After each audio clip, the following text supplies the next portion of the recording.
Kaya ako invite ministries.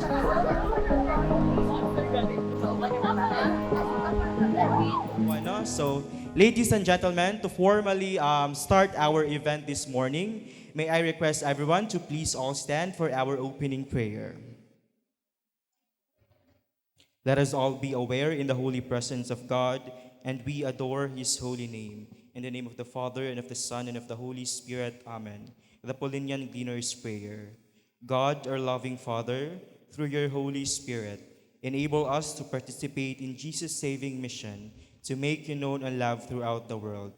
May we joyfully live out our Paulinian identity as gleaners who are prayerful, mindful of who we truly are and why your children called to follow your holy will, self-effacing, quick to transcend when we are not recognized for the good we have done or when we are taken for granted, with tranquil daring to proceed when we feel that the work and responsibilities given us are backbreaking and beyond our capacity, and also all, willing to faithfully serve everyone, especially the least, the last, and the lost.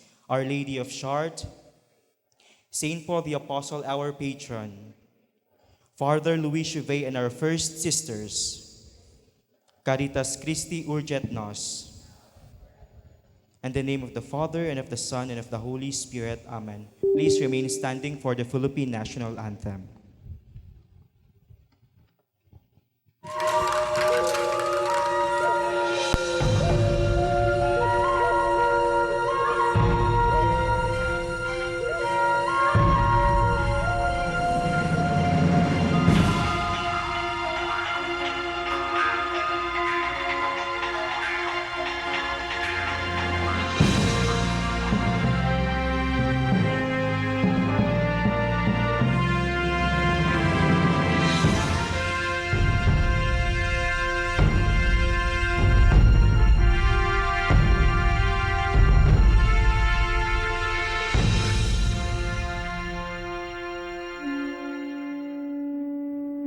Mga kababayan, ang pambansang awit ng Pilipinas.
All right, please be seated.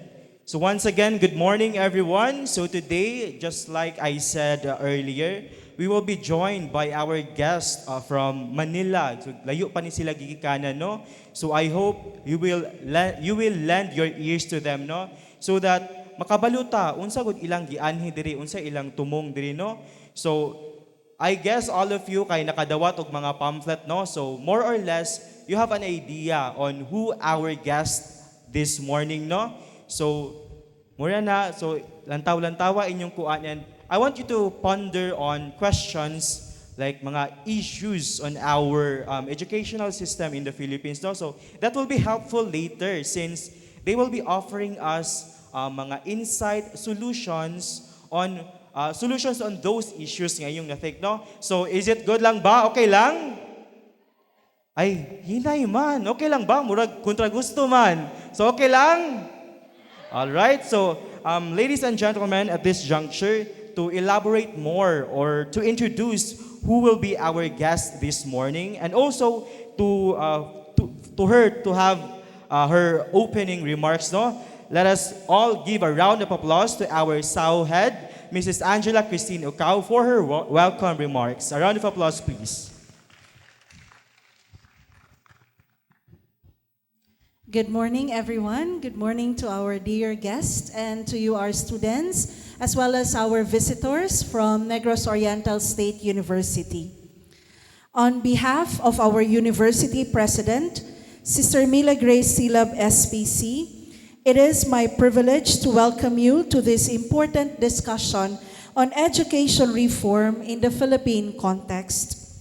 As we face the challenges of a rapidly changing world, it is clear that our education system must adapt to better prepare Filipino students for the future.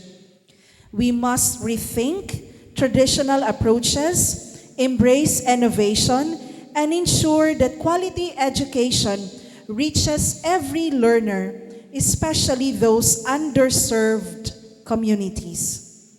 Let's work together today to explore how we can shape an education system that truly empowers all Filipino students to succeed.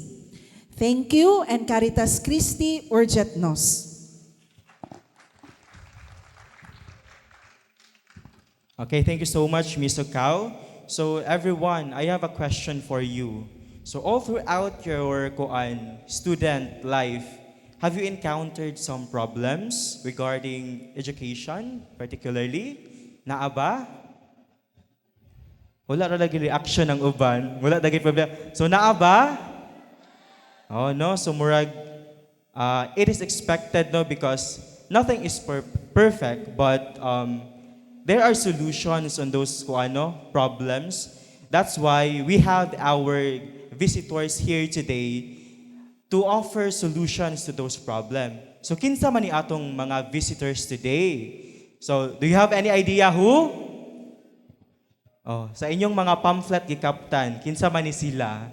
So I want you all to say kinsa atong mga visitors ron. Sige, 1, 2, 3. Ha, luya man again. 1, 2, 3. Okay, very good. So our visitors here today are from Edu Action Party List. So this morning, they will be telling us on their insights on what they have to say about our educational system. No? So since nakahuna-huna naman mo unsay mga problems sa atong educational system, no? So why don't we dig deeper on those problems? So ladies and gentlemen, I want you all to focus on the screen for a video presentation coming from the Dean of the Graduate School of Law of San Beda University, Father Ranhilio Calangan Aquino. So everyone, kindly focus your eyes on the screen. Good afternoon, everybody, and I'm happy to have been invited to be part of this forum. And the topic assigned me is why we need reforms in higher education.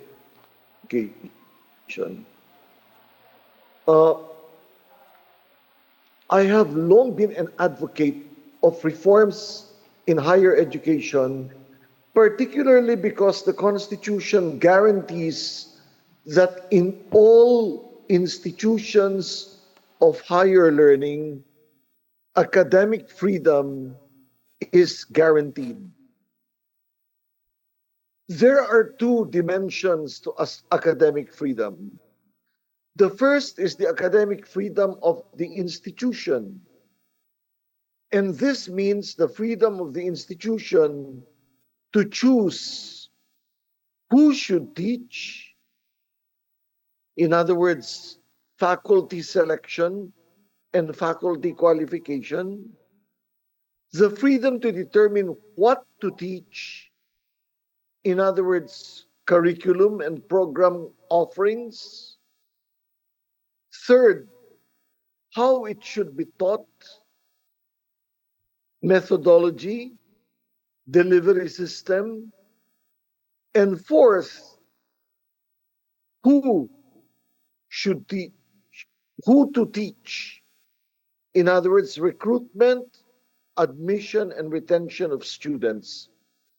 Those are the four aspects of institutional academic freedom.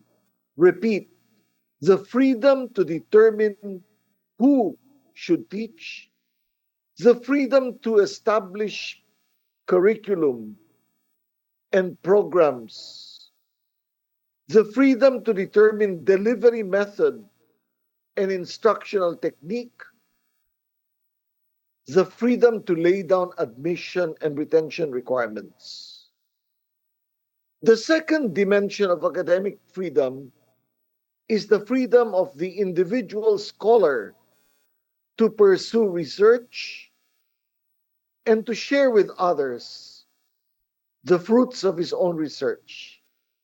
Itong dalawang aspeto na ito ng academic freedom ay baliwala na dahil sa malubhang pakikialam ng Commission on Higher Education. Take a simple example. Let's say your college wishes to open a program that it feels responds to local needs. Is your college free to do that? No.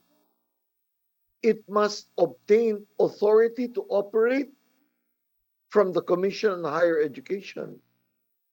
And lately, the Commission on Higher Education has made it more difficult by requiring that all new programs must have a Certificate of Program Compliance, COPC. Ang ibig sabihin niyan, lahat ng libro na nakalista sa katalogo ng CHED, lahat ng laboratory equipment, lahat ng demands ng CHED ay dapat masunod bagong mabigyan ng pahintulot ang eskwela na magbukas ng bagong programa. This is a clear violation of academic freedom, and it prevents universities and colleges from responding meaningfully to the felt needs of the community. Second thing, there are so many people who would be very qualified to share their work experiences and to teach. But because the CHED lays down certain requirements for faculty members, such as the entry level requires a master's degree. I don't object to that. What I object to is the fact that CHED lays it down as a conditio sine qua non. So what are the issues that you've thought of about the educational system in the Philippines? So tago na ang uban. So let me have just maybe two volunteers, one from this side and one from this side. So let's start from this, just one. Good morning, everyone. My name is Luigi Jasenia Marie Veloces Villegas. I am a fourth-year accountancy student. So one issue that I thought of is overworked but underpaid teaching staff. All right, thank you so much, no? So Luigi. So, good morning, everyone. My name is Yvonne Julia Pisan, a fourth-year psychology student. And my thoughts on issues here in our educational system is that, aside from underpaid teachers, is that when it comes to the subjects that are taken in senior high, it comes back in college, which I find it quite unnecessary already, since we've already taken up the same topics as well. All right, thank you so much. So good morning, everyone. My name is Ram Robert Vinci Arlazan. I am the student government president of the student government of Negros Oriental State University.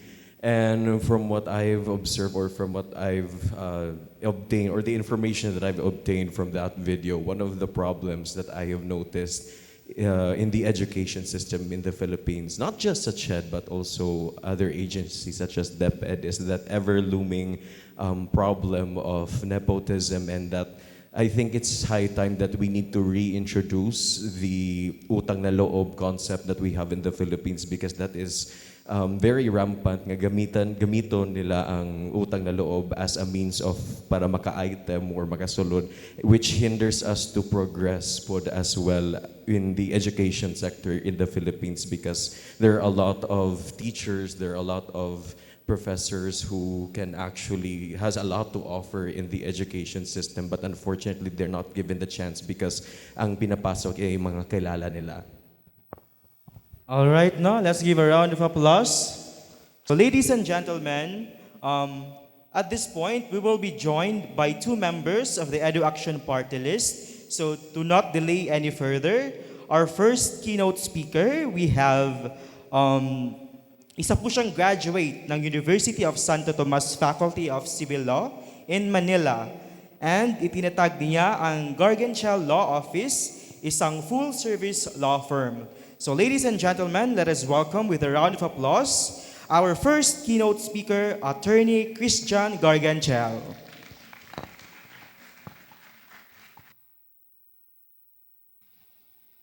Good afternoon. Thank you very much, St. Paul University of Dumaguete, for having us here. I'd also like to thank the students from NORSU for taking the time to be present here as well, and for giving us the opportunity to share what we think we can contribute for the betterment of the education system. It's my first time here in St. Paul University, but I'm not a stranger to the system of the St. Paul system. I myself am a Paulinian.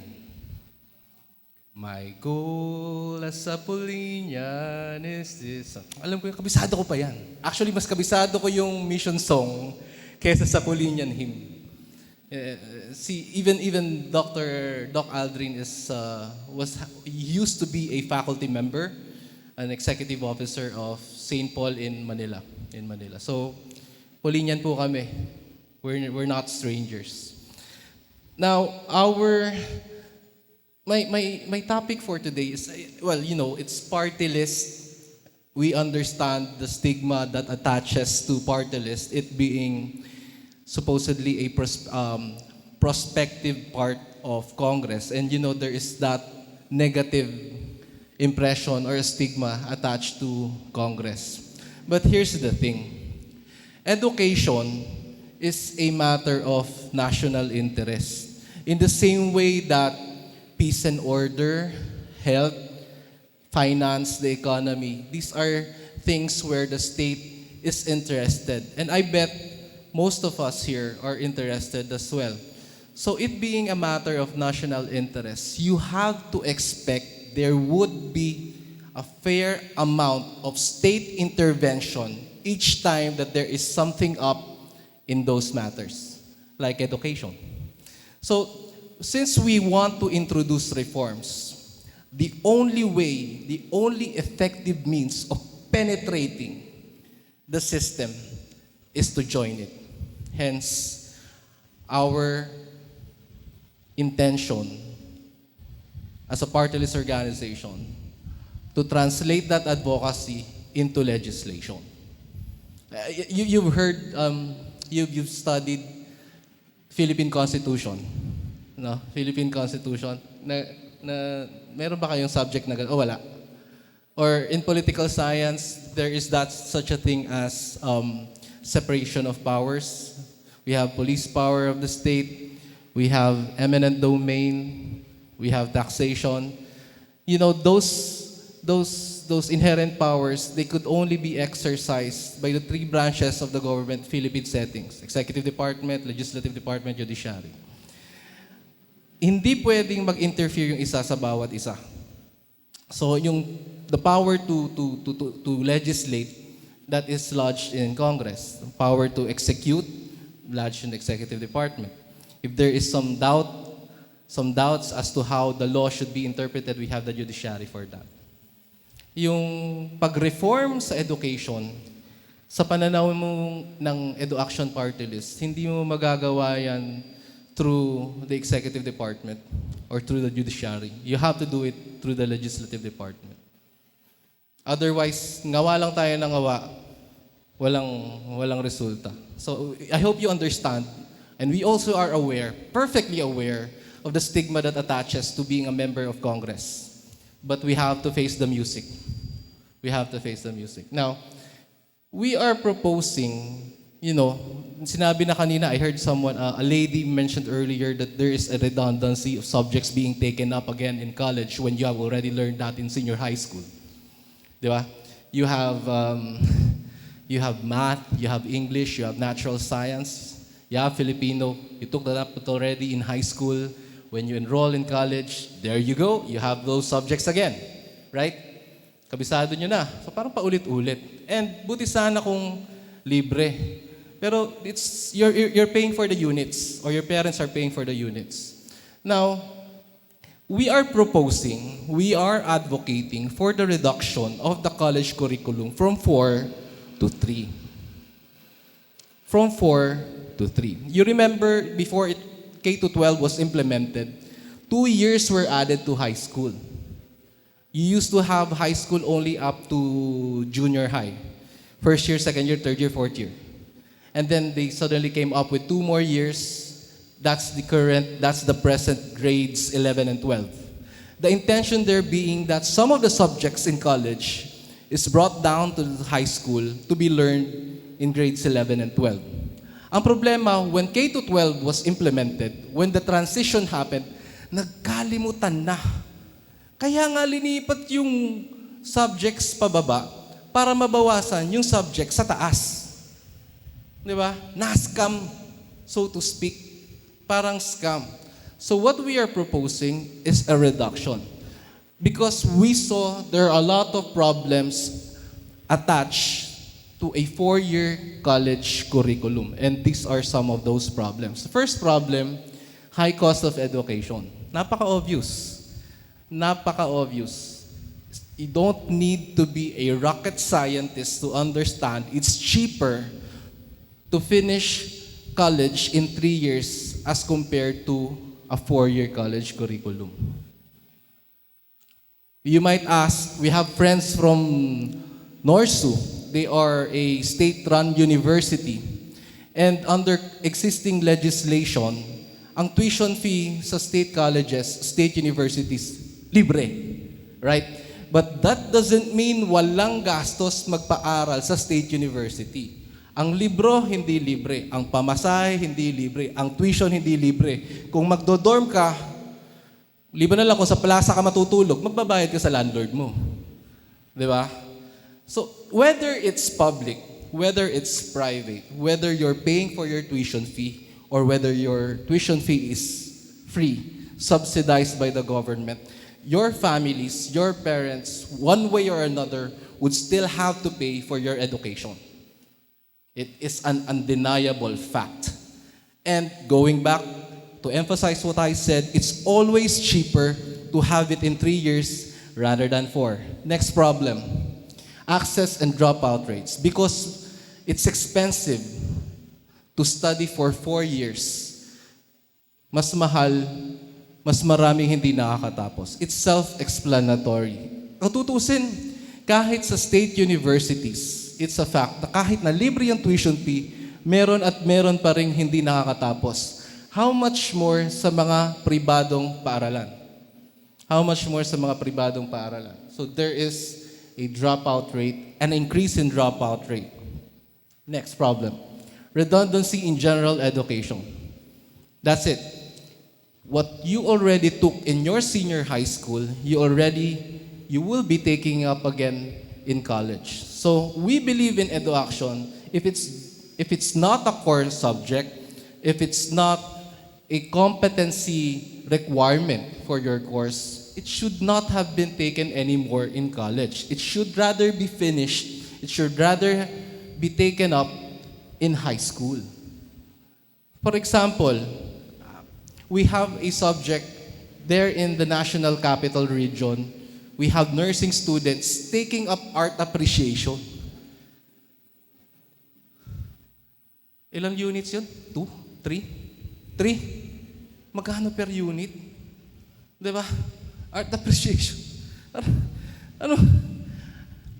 We at EduAction, we believe in shaping the youth, in shaping up our youth it's important that they learn Filipino, civics, culture, English, math, science, all those general subjects. Those are important. We are not disregarding the importance of those subjects. What we are saying is that those subjects, if it's not a core subject or generally known as a major subject, it should just be completed in senior high school. Huwag nang ipilit sa college. Nakuha na yan eh. Nakuha na yan. So yun yung aming advocacy and education. Reduce, if not eliminate, redundancy of general education.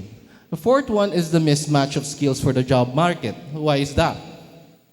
Yung 3 years na pinopropose po namin, 2 years classroom teaching or classroom learning, 1 year on-the-job training as a completion, as a requirement for the completion of the course. So what does that have to do with mismatch? Madalas na experience yan ng mga nagtatrabaho, I myself included. Pagkatapos mo ng college, pagkatapos mo mag-aral, magtatrabaho ka, parang wala kang natutunan. Parang hindi mo alam. Hindi mo alam ang trabaho. Which is, it's not, we don't want to normalize it, but it happens all the time. It happens all the time. So how will a reduction of the 4-year college curriculum, how will the reduction address this problem? The 3rd year, which is devoted for OJT, seeks to train, to teach the student matters that are not learned within the 4 halls of the classroom. Alam niyo naman yan eh, hindi lahat ng kailangan natin sa buhay matututunan mo sa loob ng classroom. Yung mga ibang diskarte, matututunan mo sa labas. So bakit hindi na natin palabasin muna ng 1 taon yung estudyante, mag-on-the-job training siya para pagka-graduate niya, meron na siyang fair amount of experience, competent na siya, at hindi na siya naghahabol, hindi na siya namumroblema sa usual requirement ng employer na 1 year experience. O di ba? Next problem, delayed entry into the workforce. And it's self-explanatory again. Why? Dahil bubunuin mo 4 na taon, mas matagal ka-graduate yan, kumpara mo sa 3. So sa halip na makapag-contribute sa ekonomiya ang isang college student, kailangan muna niyang tapusin ang 4 na taon at pag-aralan ang mga naaral na niya nung senior high. Delayed entry into the workforce. So ano ang benefits? Siyempre problems. So sa aming pananaw, itong mga benefits or advantages of shifting into a 3-year college curriculum. First is cost efficiency, self-explanatory, something that we mentioned already. Cost efficient, mas malaki ang matitipid ng pamilya kung 3 taon lang ang pag-aaral sa kolehiyo. And by the way, yung OJT on the 3rd year, hindi yan libre. Kailangan si employer magbibigay man lang ng allowance doon sa nag-OJT. Di ba malaking tulong yun? Nakabawas ka na ng 1 taon na gastusin, makakuha ka pa ng allowance sa employer mo on the 3rd year. O di ba? Next. More efficient learning. Bakit? Dahil tinanggal na yung mga general subjects, matututukan ng university, ng pamantasan, ng estudyante, yung mga subject na kakailanganin lamang doon sa field, doon sa course, doon sa profession na yun. Kung accountancy ang course mo, yung kailangan lamang sa accountancy. Kung engineering ka, yung kailangan lang sa engineering. Kung architecture ka, yung kailangan lang sa architecture. Kung nursing ka, yung kailangan mo sa nursing. Earlier entry into the workforce, 3 years versus 4. And curriculum alignment with industry needs and emerging trends. That's the effect of having students undergo 1-year OJT as a requirement for graduation. Nakikita nila sa aktwal kung ano ang kailangan sa course na to. At syempre, merong transfer of knowledge yan. From the institution, from the industry, to the student, back to the university, at i-share na naman ng university sa panibagong batch na kumukuha ng same course. Flexibility, specialization, competitiveness. Bakit? Kung 3 years lang, tapos na, may di-devote pa ng estudyante yung time yung gusto niyang mag-graduate course, gusto niyang mag-law, gusto niyang mag-medicina, gusto niyang mag-masteral. Or we have those frequent certificate courses to improve our skills, our credentials. We have a lot of time for that with the 3-year college curriculum as compared if it was 4. Now, it's not gonna happen overnight. It's gonna be difficult, it's gonna be tough. But it's possible and it's doable. First is through curriculum restructuring. How? You focus on those redundant general education subjects, ilipat sa baba. Kung for example, BS Education ka, may mga subjects talaga like English, Math, kukunin mo ulit. Core subject yon. Kung ikaw ay engineering, ikaw ay accountancy, talagang may math dyan. Kaya nga ako nag-law school, ayoko ng math eh.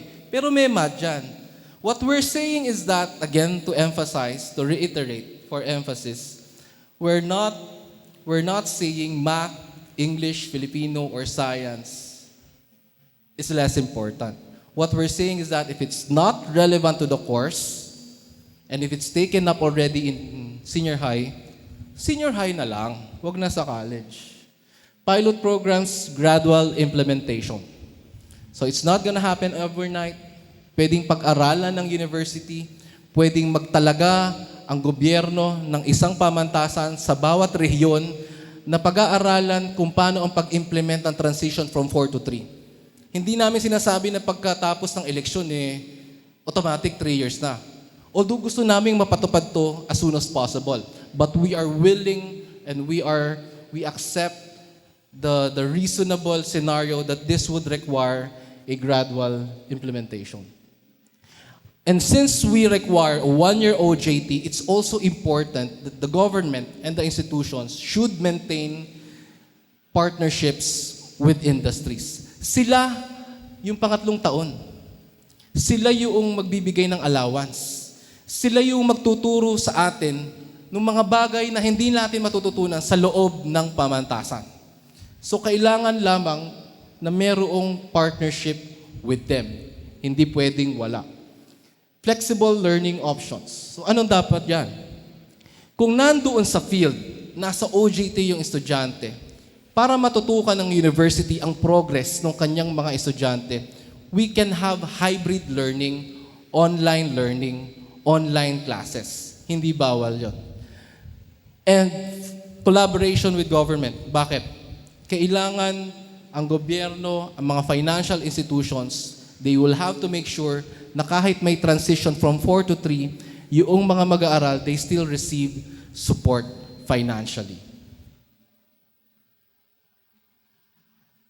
And finally, one thing that can make this happen is public awareness and consultation.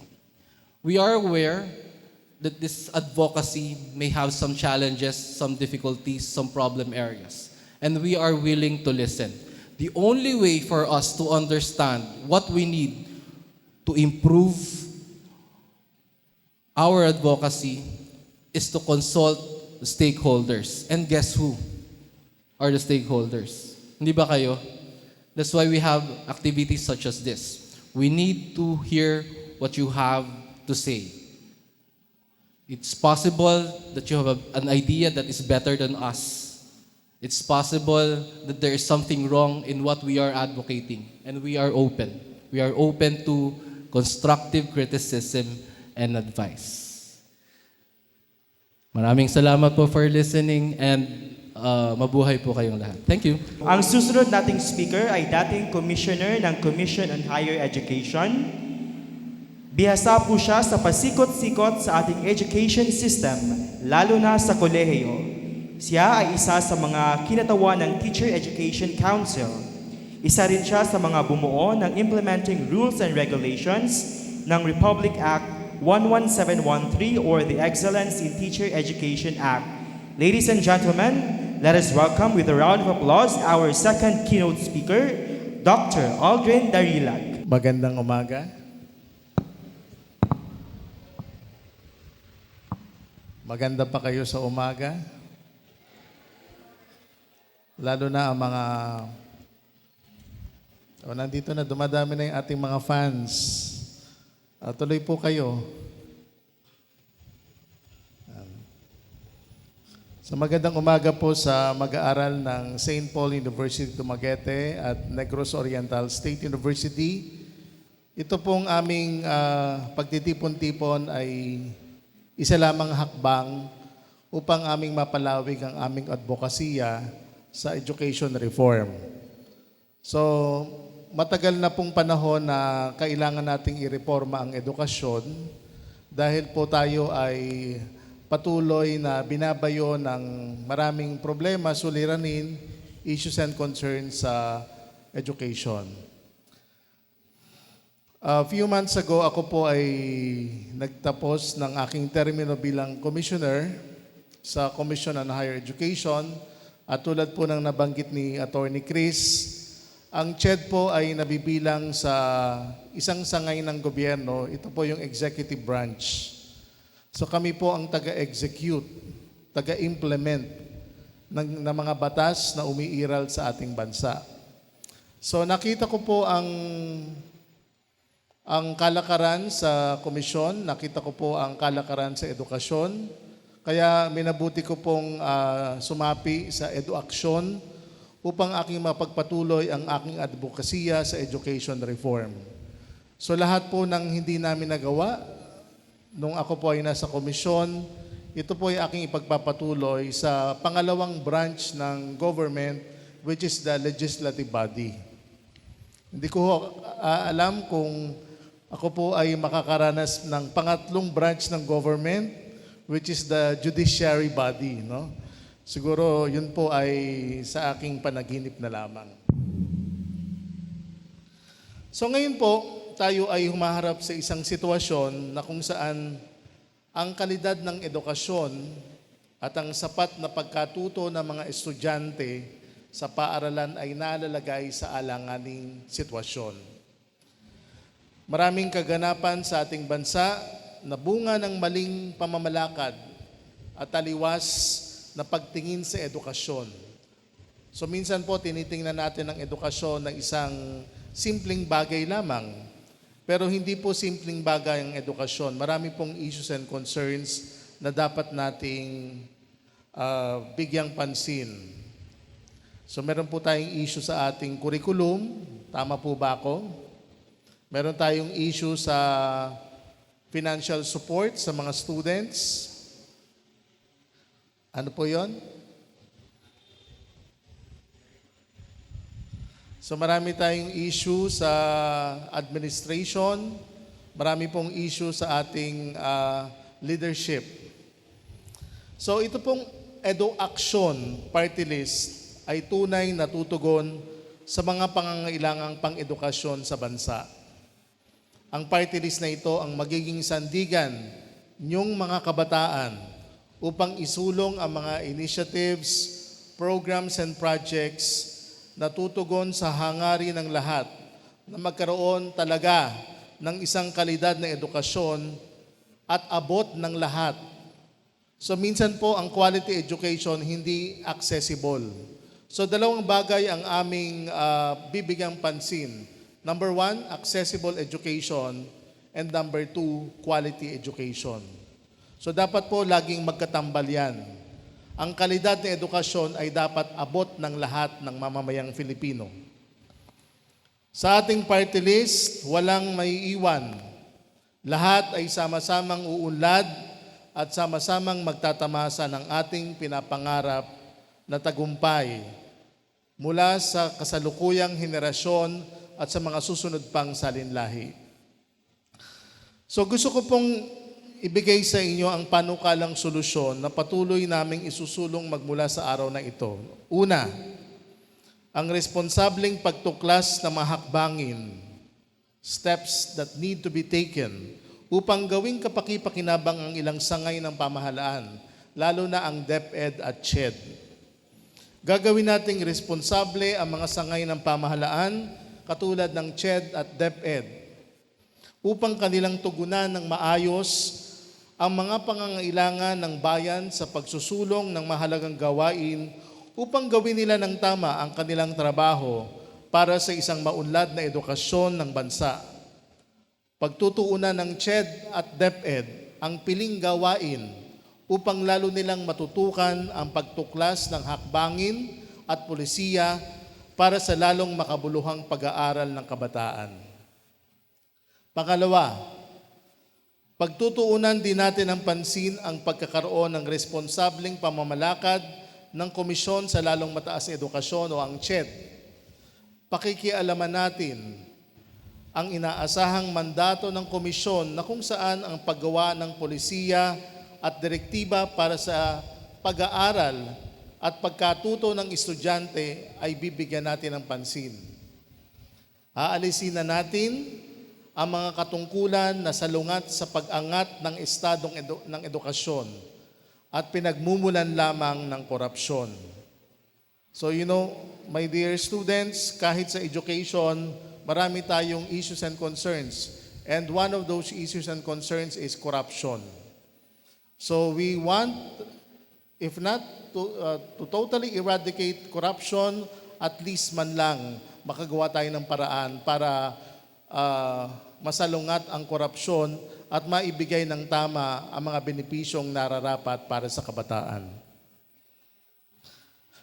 Pangatlo, hangarin namin sa party list na muling ibalik ang mother tongue-based multilingual education sa pag-aaral ng kabataan.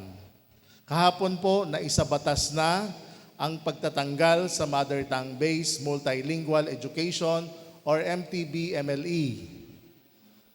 Meron pong pag-aaral na ginawa ang UNESCO. At sa kanilang pag-aaral, UNESCO na po ang nagsasabi, hindi po kami. Ang mother tongue daw ay isang essential na sangkap, essential ingredients tungo sa pagdulot ng angking talino at galing ng kabataan. Dahil sa kabataan, sinisimulan sa kanilang murang gulang ang pagtuturo using mother tongue-based multilingual education. Maraming pag-aaral po ang naisagawa ang UNESCO upang mapatunayan na ang multilingual education based on the mother tongue ay susi para sa inklusibeng pag-aaral at kalidad ng edukasyon at sa pagpapalawig ng kinalabasan ng pagkatuto or learning outcomes at kalidad ng pagganap or quality of learning. Dagdag pa rito, ayon sa mananaliksik o researcher, ang paggamit ng mother language-based education ay makapagdudulot sa mga bata ng pagkakaunawaan at respeto sa isa't isa. Kaya po ang inyong mother tongue language, ano po ang mother tongue language sa Negros? Ano po? Cebuano? So yun pong mother tongue nyo sa Negros, yan po ay bibigyan pansin. Yan po ay gagamitin sa murang gulang ng ating mga kabataan dahil may epekto po yan sa kanilang pag-aaral at pagkilala sa kanilang identidad. Sa makatuwid, ang solusyon sa problema ng pagtuturo ng mother tongue or mother language-based education ay wala sa programa kung hindi sa paraan ng implementasyon ng mga layunin at inaasahang kalalabasan ng pagtuturo. Sinasabi din po ng UNESCO na mayroong humigit kumulang na 40 bahagdan or 40% ng buong populasyon ng mundo ang walang access sa edukasyon na nakabase sa sinasalita at nauunawa ang wika. Ang wika na may halos 7,000 bilang sa buong mundo at ito ay senyales na patuloy na namamatay ang tinatawag nating language diversity sa kadahilan ng kulang o walang gumagamit ng inang wika. Kung kaya't ang EduAksyon ang magiging kampyon sa pagsusulong ng matagal na kinalimutang kultura at intelektual na pamana. Isusulong natin sa Kongreso ang usapin sa kultura at wika upang lalong ikintal sa murang isipan ng mga kabataan ang pagkamakabansa, pagiging tunay na Filipino at pagmamahal sa sariling wika na matagal nang pinawalang bahala ng mga mambabatas at autoridad dito sa ating bansa. Bilang isang edukador sa ating samahang EduAksyon, hayaan yung iharap ko sa inyo ang dalawang mahalagang key results areas na magiging sandigan natin sa ating pagkilos tungo sa pag-unlad ng edukasyong Filipino. Una ay ang pagkaroon ng malinaw na konteksto ng pagbabago na nangangahulugan ng pagpapahayag at pagpapalaganap ng mga tiyak na mga uri, lugar, bunsod at anyo ng pagbabago na kinakailangan nating saklawan sa isang mataas na edukasyon ng bansang Pilipinas, lalo na ngayon na tayo ay yumayakap sa Education 4.0 or 21st Century Education. Ang pangalawa ay ang maliksing pagtugon ng komunidad para sa pagbabagong anyo ng edukasyon. Ito ay makakamit lamang sa pamamagitan ng pagtugon ng mga nag-aanalisa sa pagbabagong anyo ng Philippine Higher Education sa bagong normal. Sa pamamagitan ng mga KRAs na ito, ang edukasyon ng ating samahan ay makapagmumungkahi ng bagong paradigm, parameters at layunin para sa tunay na pagbabago ng forma ng mataas na edukasyon na may katangiang tuloy-tuloy at connectivism. Bilang pagtatapos sa aking sharing at bilang pagyakap sa katungkulang ng edukasyon na isulong ang pag-unlad ng kabataan sa bagong panahon, hayaan na niyong ibahagi ko ang pananaw ng isang kilalang leader ng karapatang sibil at modelo ng anti-kolonyalista na si Mahatma Gandhi. Sinabi niya nung kanyang kapanahunan, ang inyong kinabukasan ay nakabatay sa kung ano ang ginawa mo sa kasalukuyan. Ito ang prinsipyo ng ating eduaksyon, ang liwanagan ng ating landas at maglahad ng paraan sa pagtatamo ng ating minimithing kinabukasan. Huwag nating sayangin at isantabi ang ating pinagpaguran. Huwag hayaang makaligtaan ang mga minorya ng ating lipunan. Simula sa araw na ito, ang eduaksyon ang magsisilbing pangunahing hanay ng ating karapatan sa ilalim ng pambansang sistema ng edukasyon na magtitiyak na ang ating minamahal na bansa ay isang kaganapan ng mga pinangarap ng mga Filipinong may marubdob na pagmamahal sa bayan. Muli po, aking ine-encourage ang lahat na isulong natin ang reforma sa edukasyon, isulong ang ating eduaksyon. Maraming salamat po. I'm Natasha, Mascom student from NORSO. So my question is, given that the job offers in the Philippines are limited, fresh grads migrate from one country to another. So how can you assure that by transitioning from 4 years to 3 years, we are no longer required to train for years outside our country?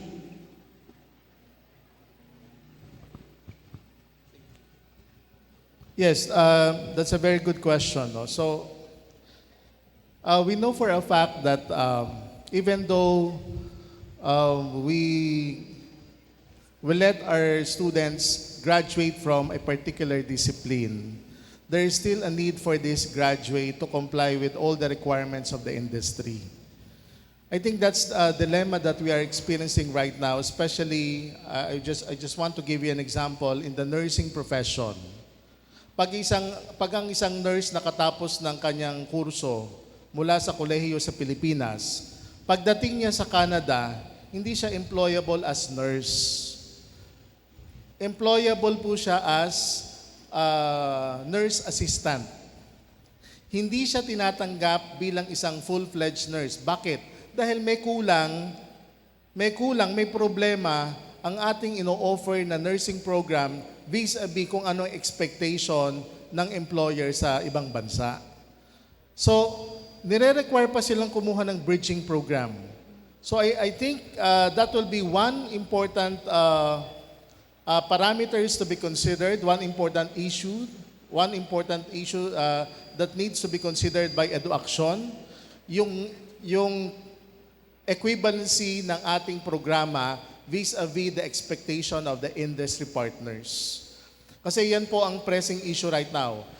Hindi lang po sa nursing, kundi sa iba pang disiplina. Pag pumunta ang isang graduate natin sa ibang bansa, iba po ang kanilang nakikitang trabaho. Iba po rin ang expectation ng industry partners. So I think sa pamamagitan po ng research, sa pamamagitan ng interagency collaboration, we can somehow put solution to the problem. Okay, thank you so much, sir. Pwede akong dumagdag? Yes, sir. Sa sakit ng ulo, joke lang. Hindi ako dadagdag sa sakit ng ulo. Isa pa, you ask about the assurance for our students when they get out, they're gonna be hired by industries. Yes. One thing that could address that is the one-year OJT. So even before they graduated, they already are somehow, they were honed already. They already familiarized themselves doon sa requirements noong industriya na pinapasok nila. So, yun yung nabanggit ko kanina, hindi kasi lahat ng natututunan natin, kahit nga 4 years hindi lahat ng natututunan natin sa loob lang ng classroom. Karamihan ng ating dapat matutunan ay aktwal. Halimbawa, diskarte sa trabaho. You don't learn that inside the classroom. You only learn that when you're on the field, on the ground, on the job. So the one-year OJT is supposed to address, it's designed to address the responsiveness of the curriculum to the requirements of the industry. Thank you. All right. I still have questions left, sir. So, you have mentioned a lot of projects and plans for the students. Well, I'm also concerned about the teachers. So, what are your plans for the teachers teaching the general education subjects in the university or colleges when we are transitioning from 4 years to 3 years? So, madaling tanong yan, ano? So, ibababa lang sila sa lower level, which is the senior high school level. So, sisiguraduhin namin na walang mawawala ng trabaho, kung hindi ang mga teachers na nagtuturo, nagpe-perform ng kanilang duties and responsibilities sa higher education level, ito ay ibababa lang sa senior high school. You know, the real intention of the senior high school is for the senior high school graduates to be a more capacitated graduate. Sinasabi nila, yung nag-formulate ng senior high school, pagkatapos po ng senior high school, we're expecting a senior high school graduate to be a work-ready graduate. Kaya lang hindi po nangyayari. So we are still having that mentality that you are not ready for work if you are not yet a college graduate. So even though you're a senior high school graduate, inaasahan po na makakapagtrabaho ka na at ikaw ay work-ready individual. So in terms of yung dilemma ng mga teachers, yan po ay masusolusyonan natin kung ang mga teachers ay papayag na sila ay magturo sa grades 11 and 12. Dahil nandun po ang general education. Doon malilipat ang general education at hindi na siya uulitin sa college. Ang tendency ngayon kasi, marami tayong mga schools na, halimbawa, ang minimum requirements ng CHED ay 130 units. May mga eskwelahan tayo na sumusobra sa 130 units. Merong tinatawag na institutional subject. Ang St. Paul, meron pong institutional subject. You have nung kami nag-aaral ni Attorney Chris, meron kaming teachings of St. Paul of Chartres, no? So nung ako nag-aaral sa UST, meron kaming St. Thomas on Critical Thinking. So ito po yung institution-based subject.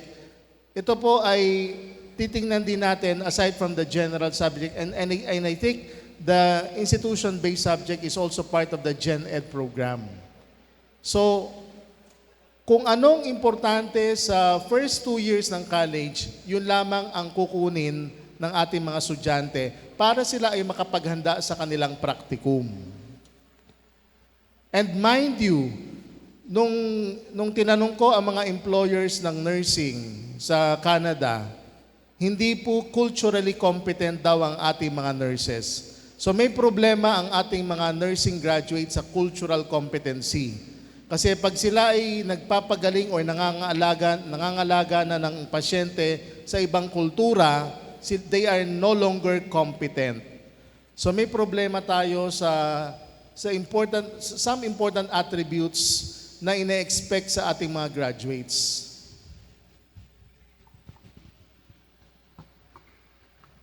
For the benefit of those who just arrived, mga taga-Norsu?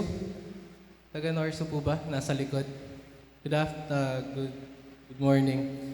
We were discussing a few minutes ago before you arrived about the possibility of reducing the 4-year college curriculum into 3.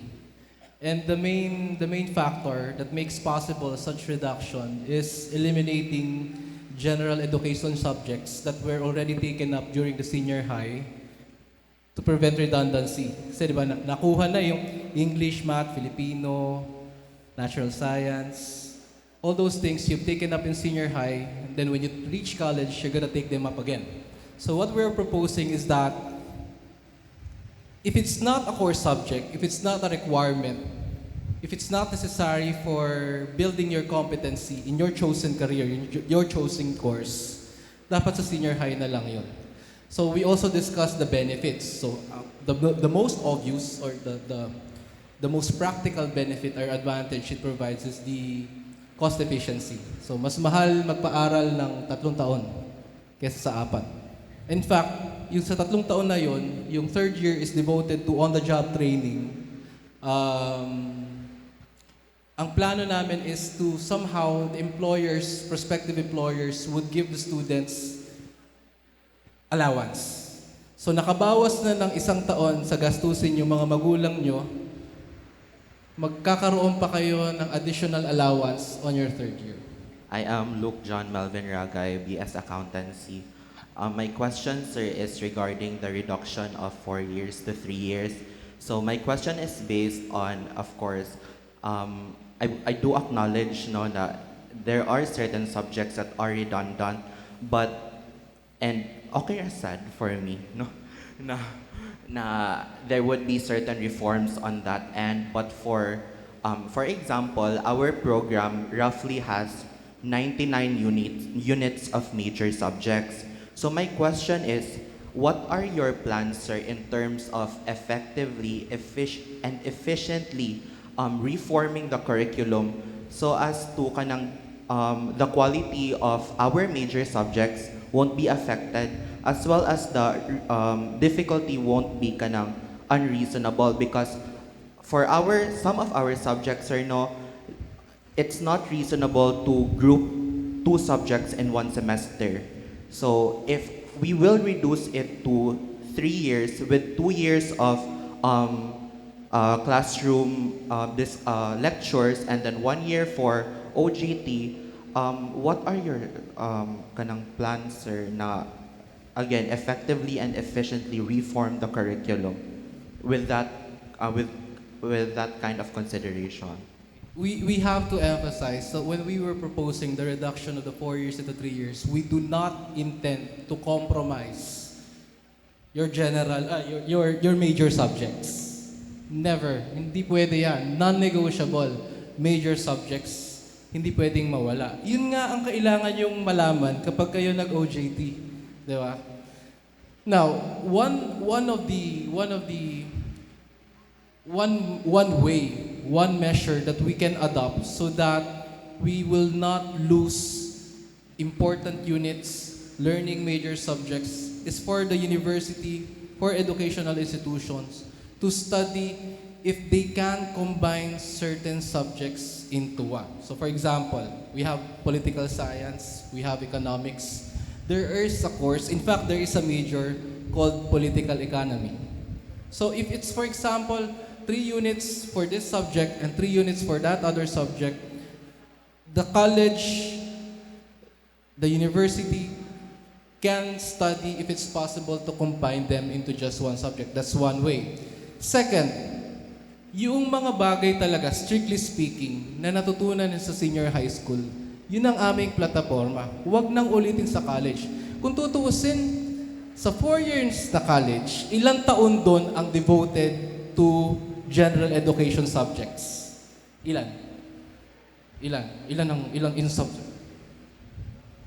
May grade 2 ng recitation. Joke lang, I'm joking. Hindi ba dalawa? Doon ako ay nasa University of Santo Tomas, 4 years ang political science.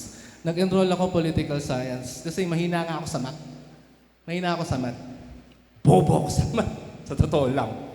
2 plus 1 ang alam ko, 3. Pero anything more complicated than that, oh my gosh, no. So, 4 years political science, yung 2 taon doon, puro general subjects. In fact, ang tawag sa amin, nung kami ay nasa Poli-Sci sa University of Santo Tomas Faculty of Arts and Letters, ang tawag sa amin, AB General. Saan ako nakatikim ng political science? Pagtungtong ng 3rd year. Ano yung ginawa namin ng first 2 years? Yung mga bagay na natutunan na namin ng high school. So in your case, di ba, ang accountancy pa rin ba ay 4 years, di ba? 4 years pa rin. 4 years. We are confident that it's still possible to reduce that 4-year curriculum into 2 plus 1 without compromising the major subjects. Remove general subjects, try to combine other major subjects. Thank you. Yeah, tsaka nung araw, kaya merong course na AB Gen. Kasi nung araw, hindi pa implemented ang K-12. So, hindi mahaba ang basic education. So, yung level of maturity ng mga bata, hindi pa nila na-acquire pagdating sa kolehiyo. Nung araw, pag may mga estudyante na pagdating sa kolehiyo, hindi nila alam kung anong kursong ko pipiliin, di ba? Hindi nyo alam. Kasi wala pa kayo doon sa level, sa ganong kataas na level of maturity.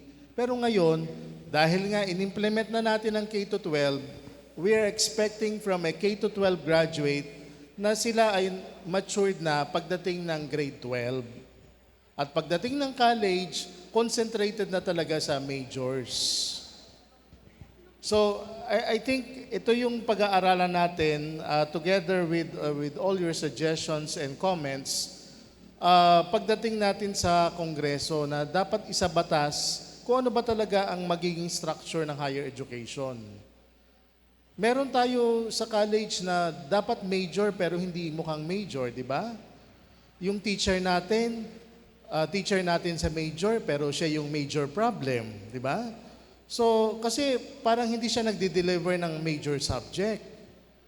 So, ito rin ay isang hamon, challenge, para yung mga nagtuturo ng major subject talagang maging expert sa field na yon.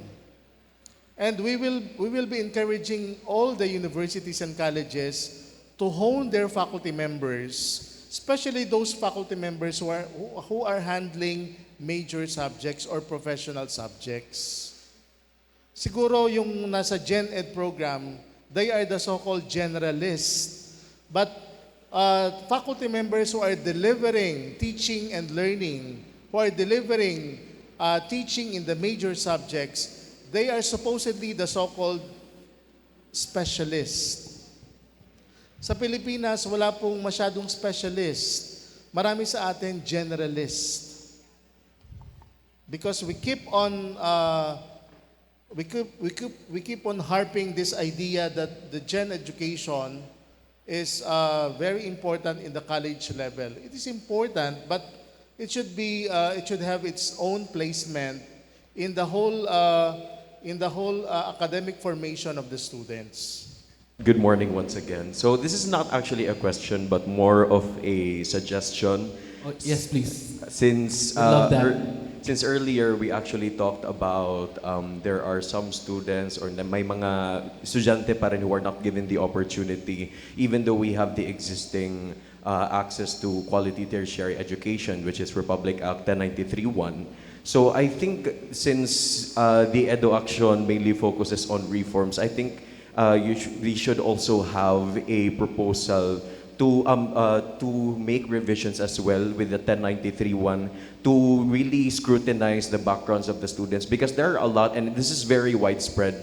that there are a lot of students who, yung mga anak ng mga siyendero, anak ng mga, you know, those mga oligarchs or mga high-ranking officials or yung mga matataas yung mga sweldo, na pinapaaral nila yung mga estudyante, yung mga anak nila doon sa mga public institutions, which is supposedly, we sa Negros Oriental State University, we have this quote that we always like to share, and it is also part of our current VMGO, which is poor but deserving students. However, evident din naman that there are also students who are studying there pero may kaya din naman sila, which is unfair for those students na who are really looking forward to the Republic Act who are really looking forward for the quality access to tertiary education but are not given the opportunity kasi nga may mas magaling, and advantage din to those who really have the utilities, the gadgets na to really acquire information, whereas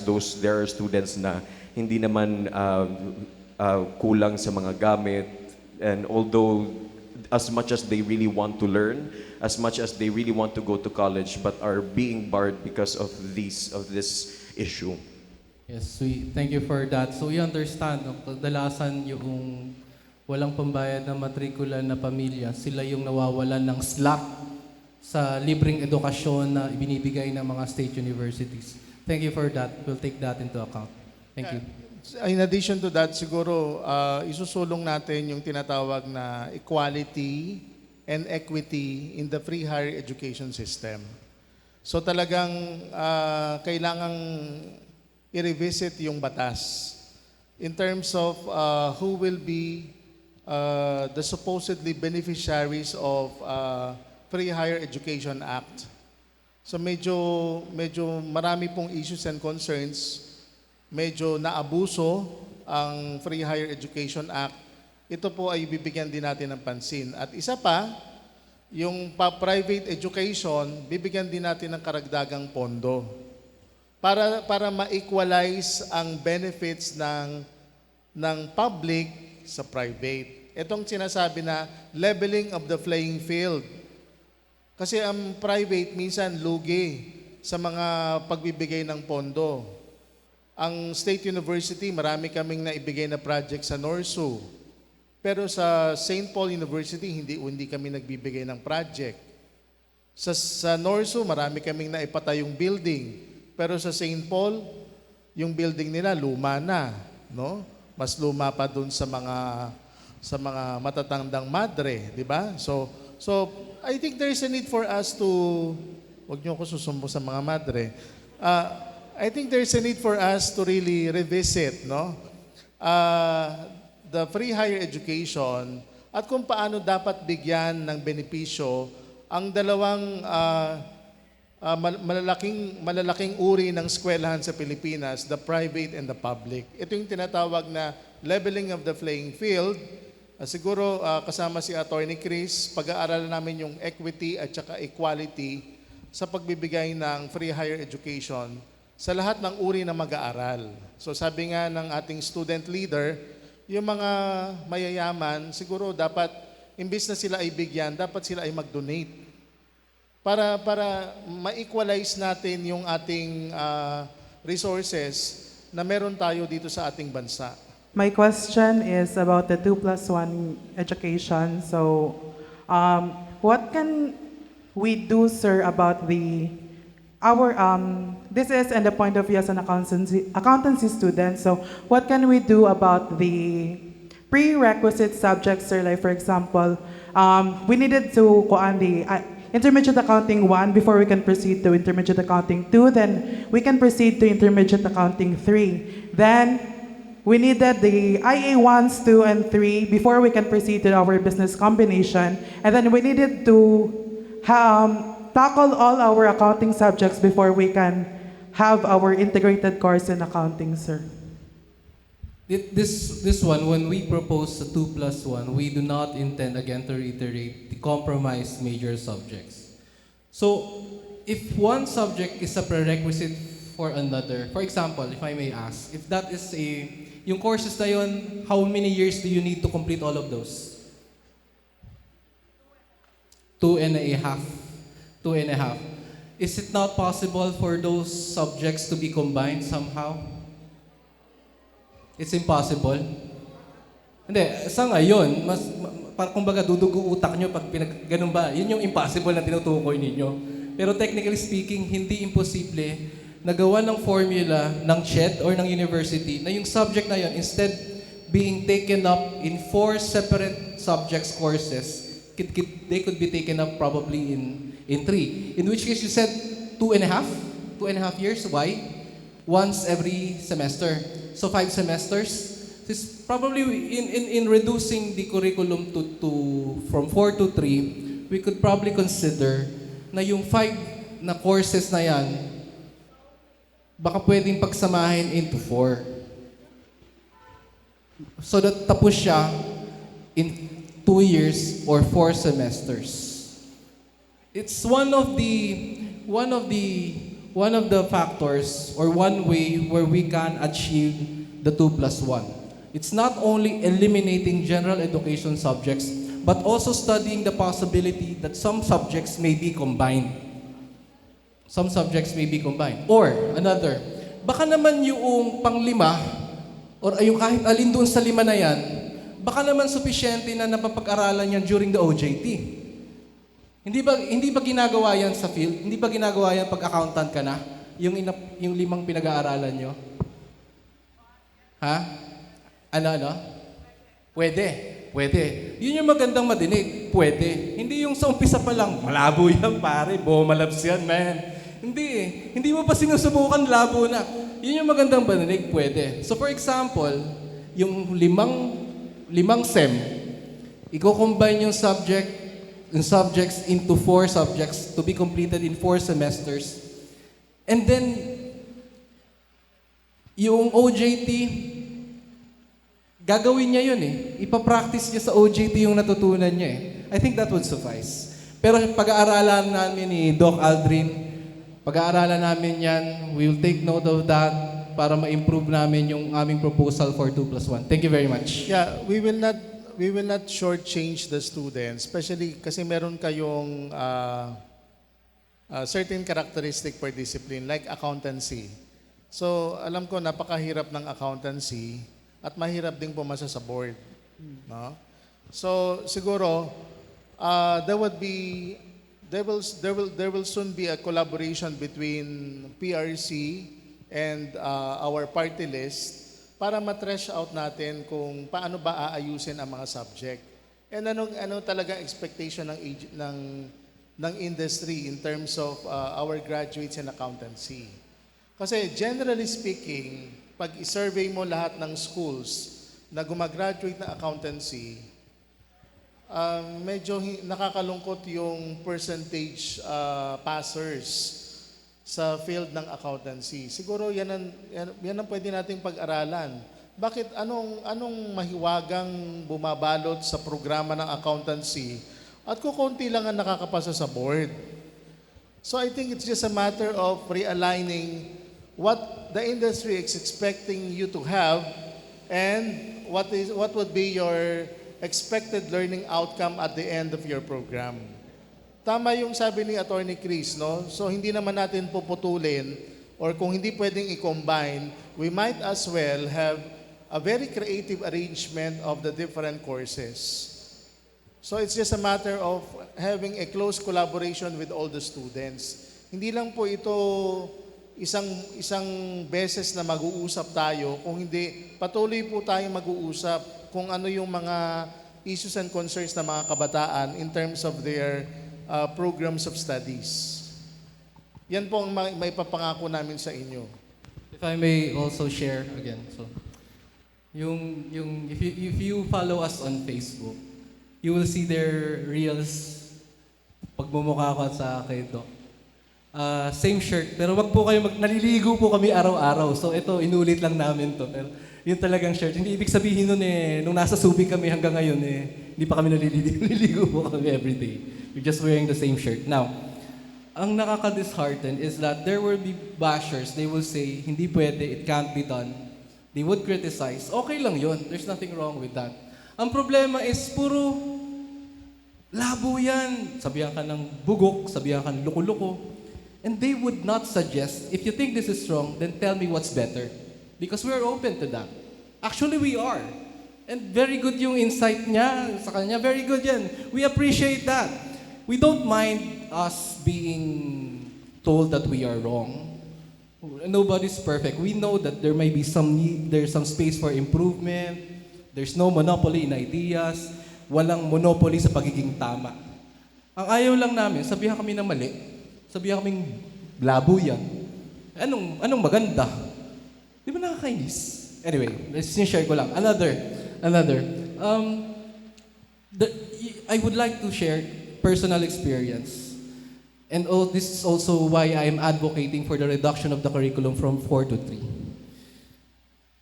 I entered college at the age of 15. I was turning 16. 15. 16, 17, 18, 19. I graduated college 19. I took up law school 20, 21, 22, 23. 23 years old, abogado na ako. Tapos niyo college at what age? Ilang taon kayo matatapos sa college? 22? 22? Diba? Kasi because of K to 12, you finish. More often than not, a student will finish grade 12 at the age of 18. Di ba? You start college 19, 20, 21, 22. Mag-graduate study ka, magme-medicine ka, maglo-laws ka another 4, 5 years. 23, 24, 25, 26. Sayang yung 3 years, sayang yung 4 years. Di ba? You have gained experience. Kung ikaw ay practicing attorney, yung 4 na taon na yan, 1 taon na lang, pwede ka na mag-apply ng judge. Pwede ka na mag-apply as prosecutor. Baka ma-junior partner ka na sa isang private law firm. So that's one of our advocacies. Sayang na walang panahon, sayang na walang oras. Now we understand, we needed to improve basic education. That's why we already added another 2 years, grades 11 and 12. Tama na yung magdagdag ka ulit ng same subjects sa college. Tama na yun. Okay na yun. Gastos eh. Thank you. Good morning, everyone. Good morning, sir. I am from Negros Oriental State University. So, Yes, bro. Yes, bro. It was mentioned earlier that your goal was to level up the playing field for private and public institutions. But in my case, as a computer science student, I have classmates who basically don't have any laptops to use for stuff like coding and programming. And if we want to level up the field, what could you suggest? Kasi I have classmates, I'm currently 3rd year, and they're upcoming 3rd year, and they don't have any laptops or gadgets to use. They're still using phones. And as my concern will be, how can they achieve excellent education if they don't have the proper equipment and gadgets to use in comparison to, let's say, private schools na they have their equipment, they have their proper facilities to do so. And for example, I'll give an example. Sa among Skylab, ang laboratory supposedly, we have computers there that are 10 years ago, dili na magamit. It can't be used, and ang others have old OS na. The specs of the computers are not good for, being competent enough to work in our specific work field. So, what's your suggestion? Thank you. That is a wonderful question. It's a difficult problem. If I understood you correctly, the problem there does not lie with the existing curriculum, no? And if I understood you correctly, the problem there is more on the financial struggles that your family had to deal with, right? Okay. Well, sige. In our own simple way, kasi sometimes it's difficult, but sometimes baby steps, no? So I think what we are advocating, but I'm taking note of what you mentioned. Our advocacy in 2+1, although sa curriculum ang focus, meron yan economic benefits. Hopefully, yung economic benefits na yan, mapagaan din yung challenges na inaabot ng family mo dahil hindi kayo makabili ng kailangan mo sa kurso mo. Siyempre, computer science, gagamit ka ng abacus. Di ba? Kailangan talaga may laptop ka. At saka yung high-end. Huwag pang gaming, baka ROG bibilin mo.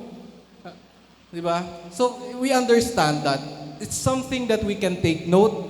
And if we are given the opportunity, we'll study, we will address that. We will address that. Kasi minsan, kapag state universities, in your case, ang appropriations kasi ho niyan nanggagaling sa Congress. So yung pamantasan, they cannot spend as much as they want because their budget is only limited. It's dictated by law.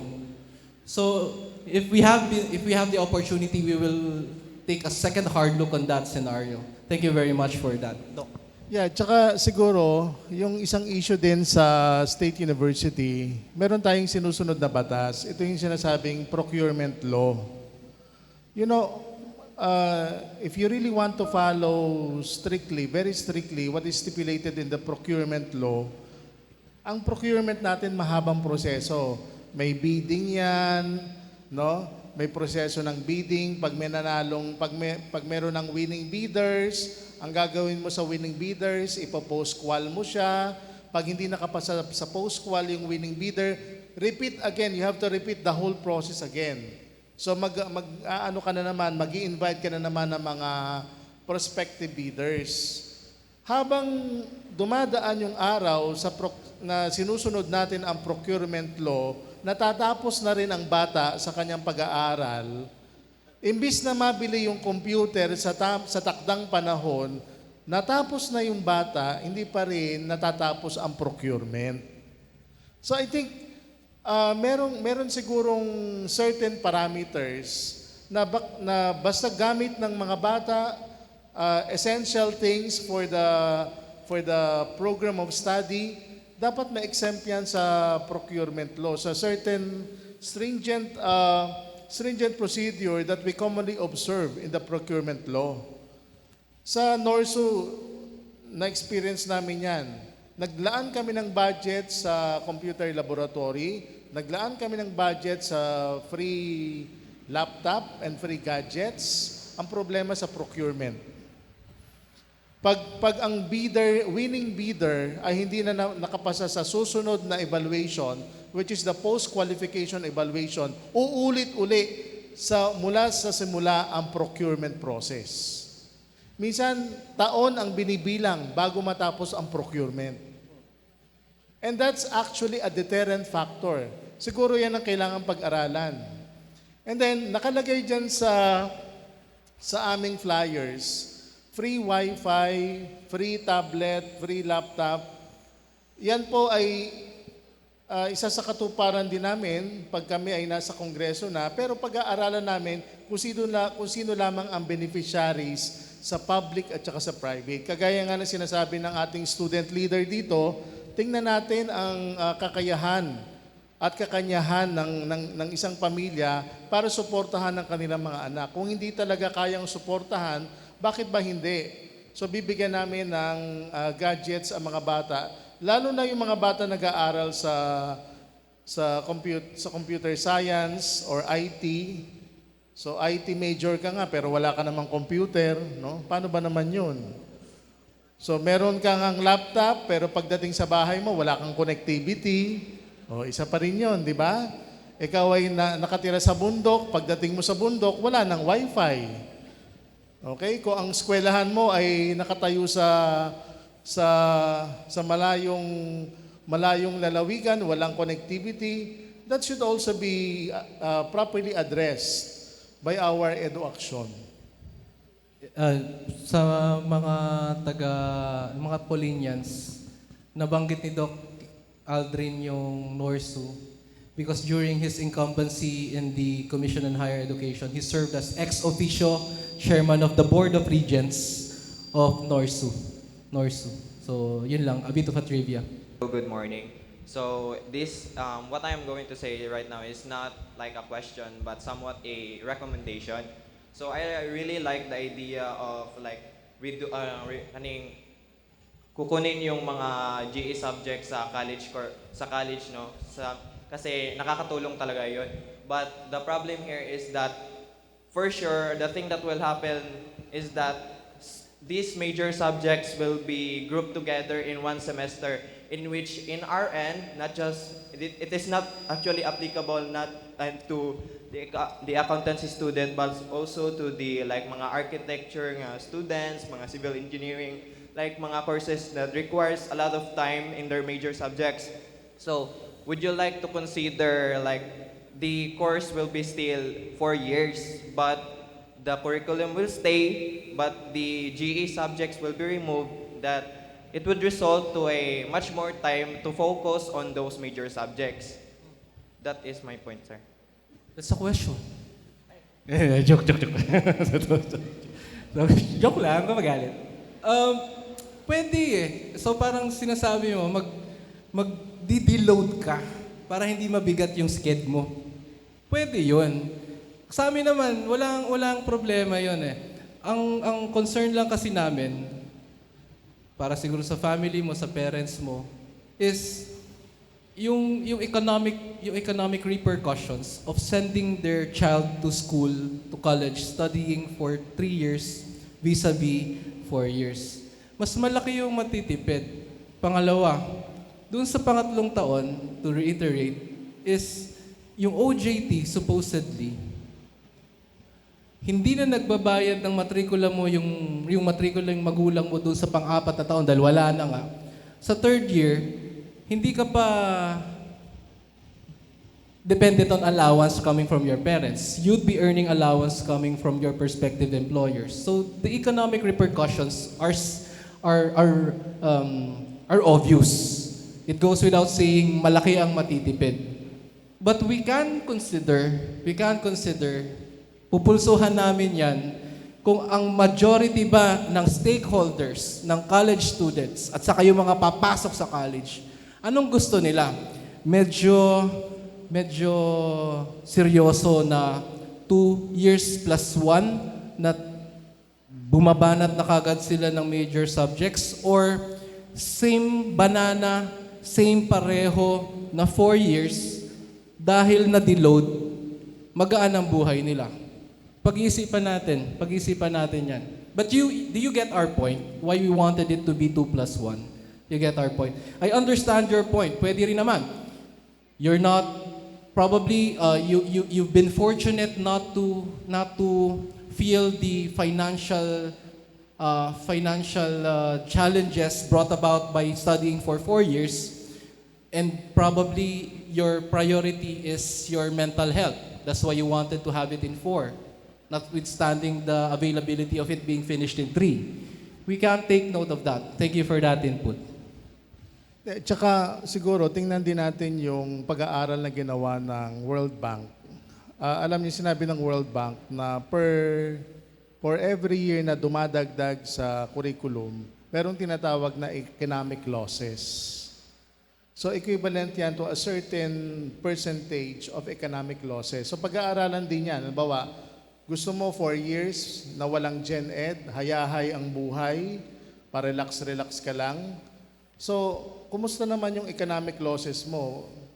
Imbis na after 3 years, nakakapagtrabaho ka na, nakakapagbigay ka na ng benepisyo sa pamilya mo, nakakapagbigay ka na ng pera para sa bansa, kumikita ka na at you are contributing sa economic development. So merong equation na ganyan. So yan later on, pag-aaralan natin yan. So dalawang bagay lang yan. No? So we have to stick with the 2 plus 1, or we have to stick with the usual 4-year program pero tanggal ang Gen Ed. Of course, pag tinanggal mo ang Gen Ed and then niretain mo ang 4 years, talagang maluwag yan. Para kang you're just walking in the park, no? So para kang namamasyal, no? Hayahay ang buhay. Pero ibig sabihin, ano ang economic implication? Kasi ang gusto nga namin, makatapos kayo kaagad, makapag-participate na sa industry. Maka-contribute sa economy, sa economic development ng bansa. At kayo ay makipag-compete sa iba't ibang klaseng professional sa industry. Actually, yung experience ko, pagka mahirap, mabigat yung subject, mabigat yung course, law school, ginagawa nila, instead of fighting it out for 4 years, they distribute it. They finish it in 5. They finish it in 6. So even if we have transition from 4 to 3, yung 2+1, it still does not preclude student like yourself from finishing it in 4. If you think it's medyo crowded, dumudugo yung utak mo, literal na talaga nasusunog yung kilay mo, you can finish it in 4. You're not precluded from doing that. But the shortest possible way to finish college, per our suggestion, per our advocacy, is 3 years, 2+1. Pero pag-aaralan pa rin namin yan. Thank you. Tsaka that's part of your academic freedom. Meron nga 4 na taon tayo sa college, di ba? Pero yung iba sa atin, minsan 8 taon na, hindi pa graduate. Nasa sa inyo yun. Pero ibig sabihin, habang tumatagal ang panahon, habang tumatanda kayo, lalong nawawala yung opportunity. Yun ang sinasabi natin. This is a very fast-paced world na kailangan natin makipag-compete. So, yung graduate natin 3 years ago is no longer the same as our graduate for this year. If you're going to compare their level of competency of the graduate 3 years ago with the level of competency of our graduates in the year 2024, it's really, we are now living in a fast-paced environment. This is an education 4.0 or sabi nga nila, education 5.0 na. So, yan yung minumulat namin sa mga kabataan na mabilisan ang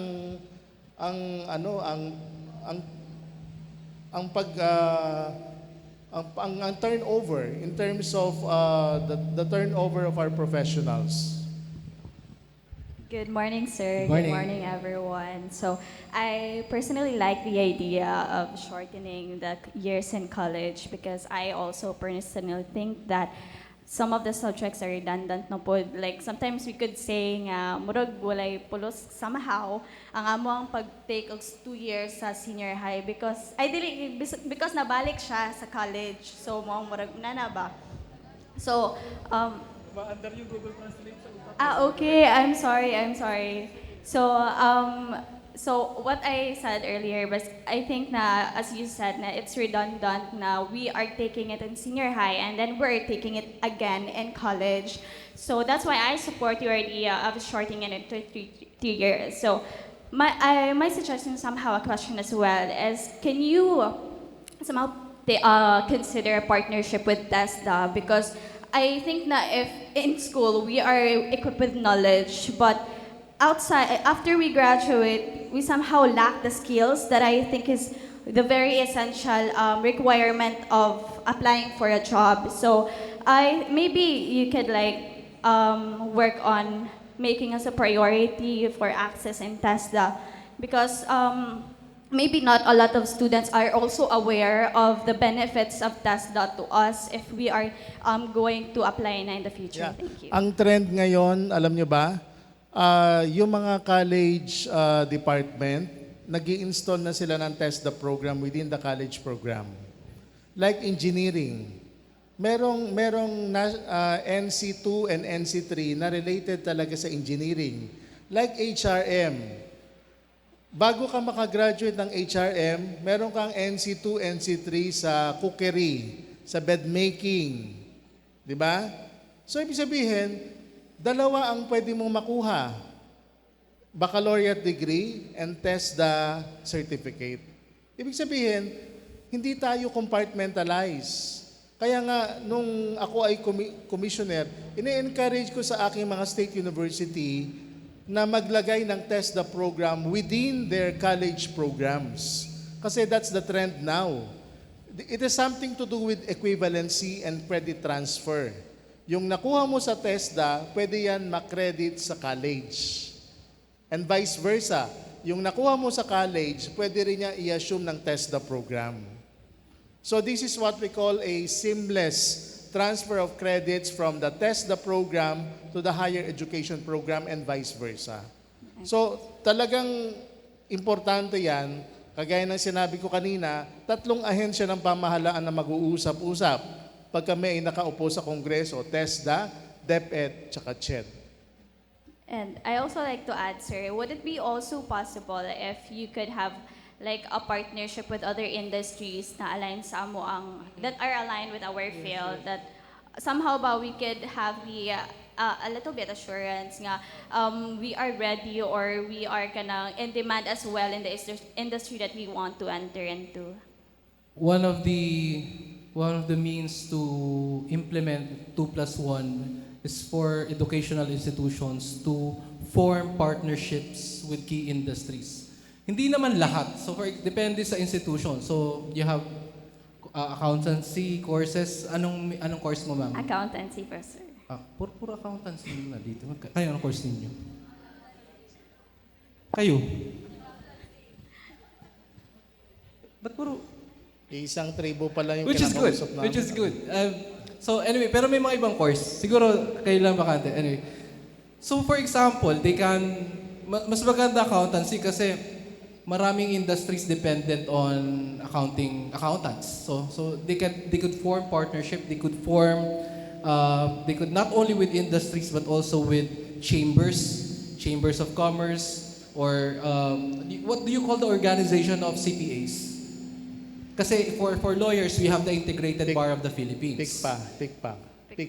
Ayun, pwedeng mag-form ng partnership ang mga schools. Tapos yan, may mga regional yan para mas smooth yung pag-deploy ng mga estudyante who will be taking the 1 year on the job training. So okay yun. Now, going back to what you were discussing earlier, yung sa skills, yung 1 year on the job training hopefully would also address that mismatch. Yung mismatch at saka feeling mo na paglabas mo ng college, pag-graduate mo, hindi mo, parang walang alam. Diba? So at least 1 year, sufficient enough to make you prepared somehow for the real world. Pero may tanong kayo, nung kinat kita, sorry. May tanong ka pa Wala na? Yeah, sir. Wala Okay na. na. Wala Thank na. you, sir. Thank you. Yung tanong mo, siguro that's very possible kasi ginagawa na yan ng ibang higher education institutions, no? So like sa accounting, meron kayong NC2, I think NC3 sa accounting technology. Di ba you have your accounting tech? So merong option si accounting major, pag hindi siya pinalad na gumraduate sa accounting, meron siyang pupuntahan pag meron siyang NC. So yun yung sinasabing fallback. So talagang dapat mag-usap ang TESDA at saka higher education. I'm Lovely from Norsu. I have 2 questions. First is, gawing 3 taon lamang ang pag-aaral sa kolehiyo, hindi 4. However, you mentioned a while ago that nurses in the Philippines are not nurses when they go out, because they have to do bleaching courses. So why deduct the 4 years and then kulang ragyapon if everyone wants to go to abroad? Yes. And then the next question is can we have that next question after we answer your first question? Okay. Right. First is it's similar yung requirements ng batas sa atin dito sa Pilipinas. For foreigners to practice, they have to study here. They have to pass professional licensure exam. It's the same condition if Filipinos would be working abroad. So it's not entirely correct to say that our nurses here, when they go there, they're not nurses. It's just that they are not yet licensed to practice there. And for you to practice there, for you to secure the license in that foreign jurisdiction, definitely you have to comply with their requirements. Ano ba yung mga requirements? NCLEX, mga ganyan? Yeah, meron talagang issue na ganyan na kahit gumraduate dito, nakapasa sa board, still they cannot work in. For example, I'm going to give you a very good example kasi ako mismo, nakausap ko yung mga nurse professionals natin na nagtatrabaho sa Canada. They are not working right now as full-fledged nurse, but they are just working as nurse assistant. For 15 years, ha? Bakit? Kasi Canada is requiring them to take the bridging program. Bridging program. At yung presyo ng bridging program, kung susumahin mo, ay para na rin silang nag-ulit ng nursing. So sabi ng mga nurse professional, wag na lang. Kasi medyo mataas din naman ang sweldo ko as nursing assistant. Pero ibig sabihin, yan nga ang alam nyo kung ano ang na-identify na deficiency ng ating nurse professionals. It's all about cultural competency. We are not competent in terms of cultural care. And that should be properly addressed by our edukasyon. So, siguro, magiging isa sa mga proyekto namin ni Attorney Chris, yung pakikipag-usap sa ating mga foreign employers. So, kasi may pag-aaral na pong ginawa na yung curriculum ng nursing sa Pilipinas, may pagkakaiba ba sa curriculum ng nursing sa Canada? Wala pong pagkakaiba. Parehong-pareho. Kaya lang, iba ang kultura ng mga Canadian employer. So, it's just a matter of changing their perspective. Because they are still requiring us to take the bridging program. Sa States. So, that's one issue. So, maganda ang ating nursing program. Kaya nga dapat nating isulong ang 2+1 kasi kailangan tayo magtuon ng pansin sa internship so that the internship will be strengthened, will be revitalized. Ang talagang issue natin is the cultural competency of our nurse professionals here who are intending to work in Canada. So that's only one example. Canada pa lang yan. Meron pang iba-ibang issue bawat bansa. May issue sa Australia. May issue sa Middle East. May kanya-kanyang issue. And that should be the work of our lawmakers. How can we properly address those issues and concerns of our overseas Filipino workers? Anong course mo, ma'am? BSBA po. You have a second question. Yes. The last one is somehow vague. Isa batas ng academic freedom na nagpapahintulot sa mga kolehiyo na desisyonan kung sino, quote-quote, sino ang magtuturo, paano ang pagtuturo, ano ang ituturo at sino ang tuturuan. I find it a little bit vague kasi what if the college decide to let someone, example, there's a lot of accountancy student here in St. Paul, decided to let someone who do not have an accounting background and teach like intermediate accounting just because of academic freedom? When we say academic freedom, isa batas kasi academic freedom, there is no definition of academic freedom. What we have with regard to academic freedom is a description by the Supreme Court which gives the educational institution the prerogative who to teach, what to teach, how to teach, and who will be teaching it. There is no definition, and I think to our minds, this lack of definition in academic freedom and its lack of legislation is already prone to abuse. So parang sometimes they invoke it for whatever may be convenient for them. And sometimes, because of the lack of definition of academic freedom, it's being limited because precisely there is no definition.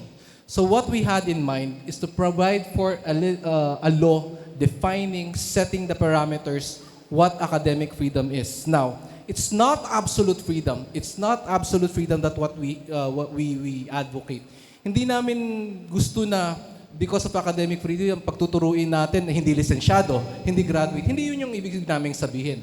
Ang gusto namin gawin ay isabatas ang definisyon, ang parameters ng academic freedom para nga hindi natin maabuso kagaya nung tinatanong mo kanina.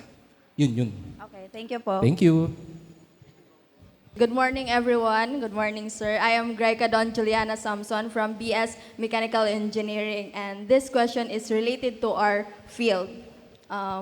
How can you ensure the engineering students acquire the essential knowledge and skills if a 4-year program is shortened to 3 years? And dati, di ba, 5 years ang engineering. Especially considering that many students struggle with fundamental mathematics and physics, making it harder for them to grasp advanced engineering topics. Kaya minsan maraming bumabagsak, causing them to take another year. And in our case, sa engineering sa Norso, the worst nightmare sa mga students is magiging ireg. I mean, kahit din naman sa ibang course. So, if the 2+1 program may implement, the students may become more prone sa situation. Tapos, perhaps isa sa mga reason doon is educational background. And I hope this reform will take... Okay. Sorry, did I cut you? No.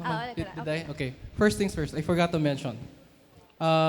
Mechanical engineering is, well, I mentioned it before, nursing students. Walang nursing dito, no? Wala. Ang tatay ko nag-aral ay mechanical engineer. Ewan ko lang kung pinanganak na kayo, existing pa ba yung Western Institute of Technology? Familiar kayo doon? Kung wala na. Anyway, when we mentioned the 2+1, 3 years, basically, the essence thereof is the reduction of the curriculum. Now, we have been asked in the past, what if it's 2+1 from 4 years to 3 years, paano yung mga trimester? We have one from De La Salle University trimester, he finished college in 3 years. We have now someone from Norsu taking up mechanical engineering who's supposed to finish it in 5. No? It may vary. It may be trimester, semester, maybe 4 years, maybe 5 years. The point being, there will be a reduction of at least 1 year in your college curriculum. So kung 5 years yan, mababawasan because of general subjects. Because at the very minimum, general subjects consume at least 1 year of college. 1 year of college.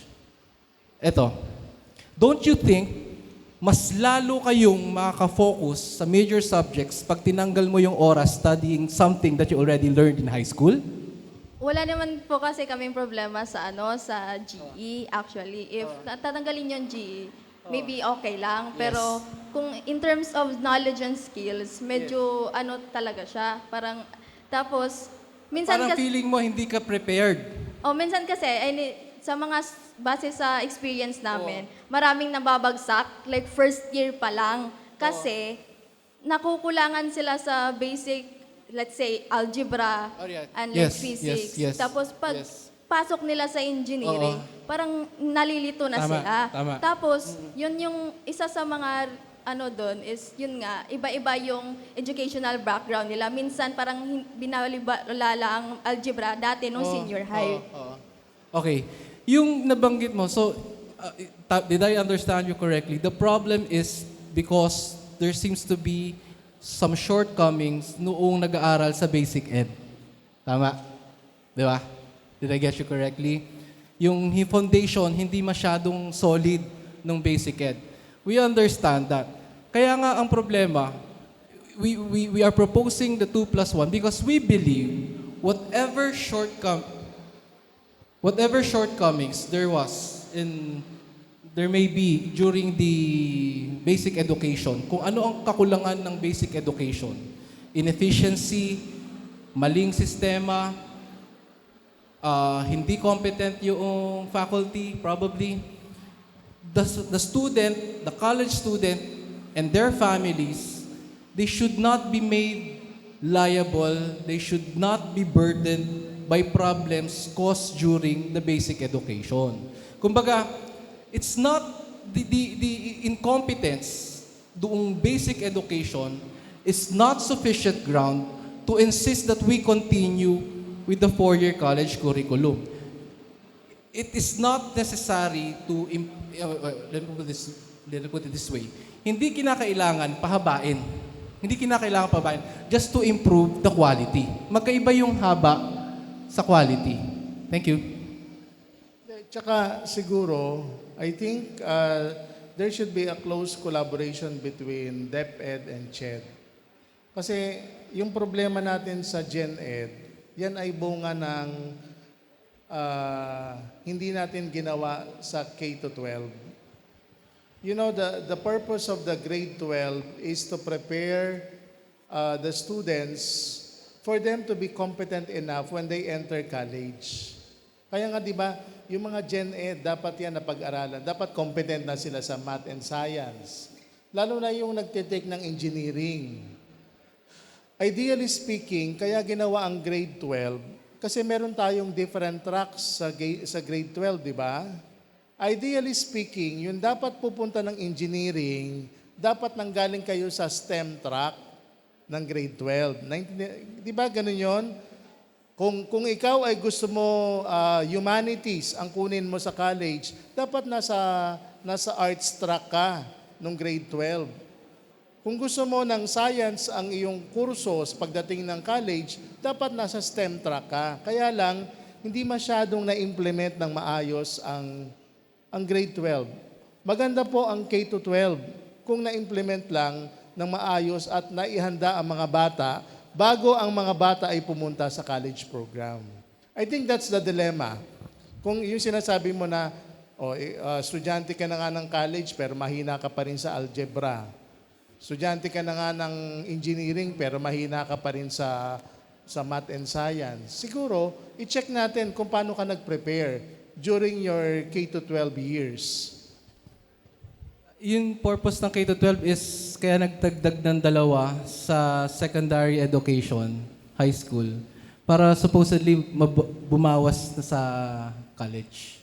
Pero, Kaso, nung naitawid na yung K-12 sa baba, nagkalimutan na sa taas.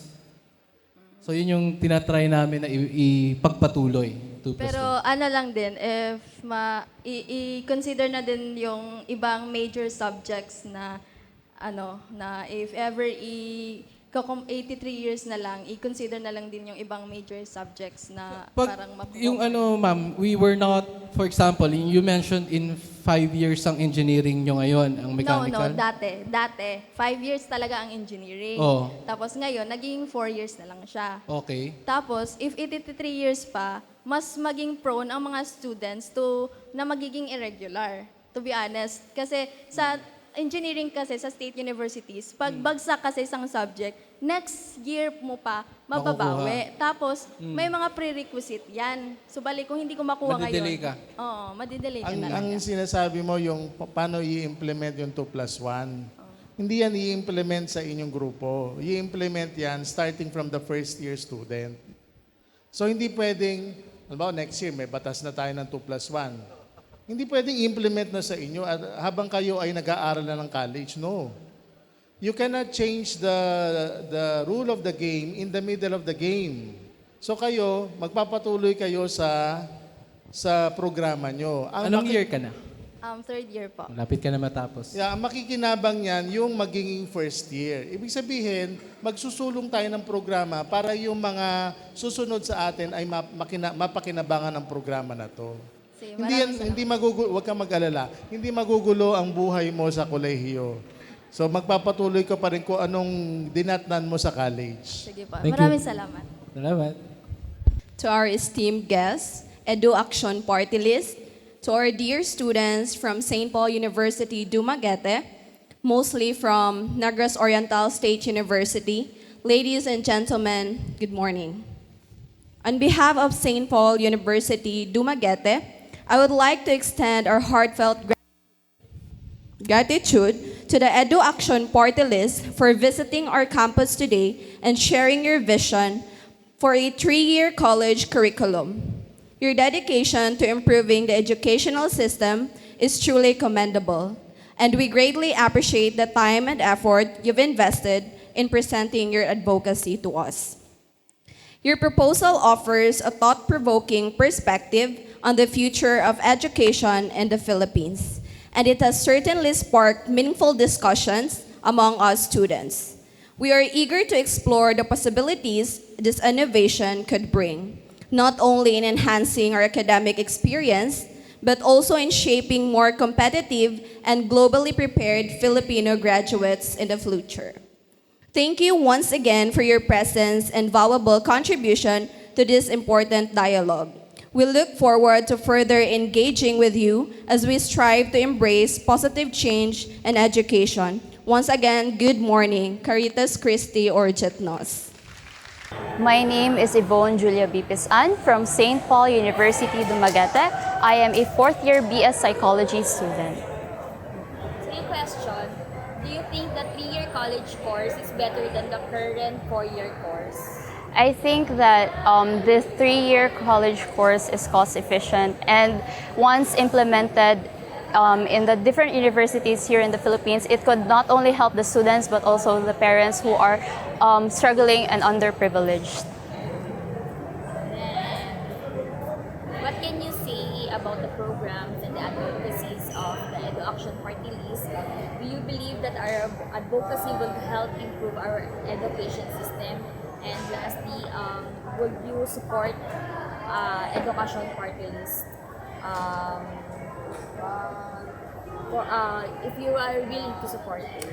I think that the advocacy actually foresees what the country has been facing when it comes to our educational system. So when we are focusing on how to make it better for those who are underprivileged, or for us to have an experience not only for our education, I fully support this because it only helps us in our educational system to be more competent and well improved.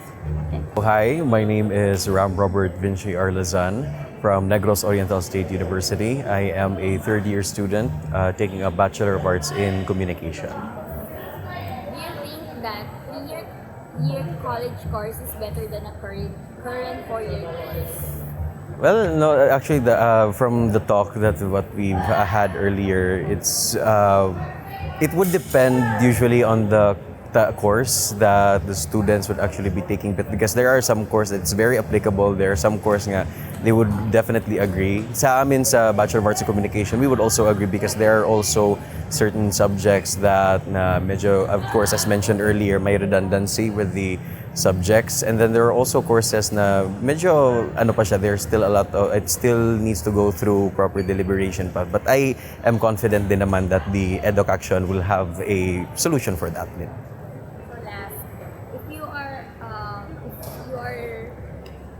You believe in our advocacy, are you willing to support it?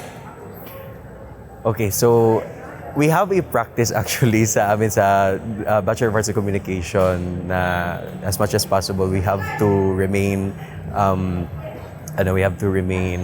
impartial, and we have to so pero in regards to us, from what I've seen with the advocacies that was presented by EduAction, I am supportive with most of their platforms also. So yeah, I am confident that if given the chance, EduAction would actually do well, especially in the legislative department of our government.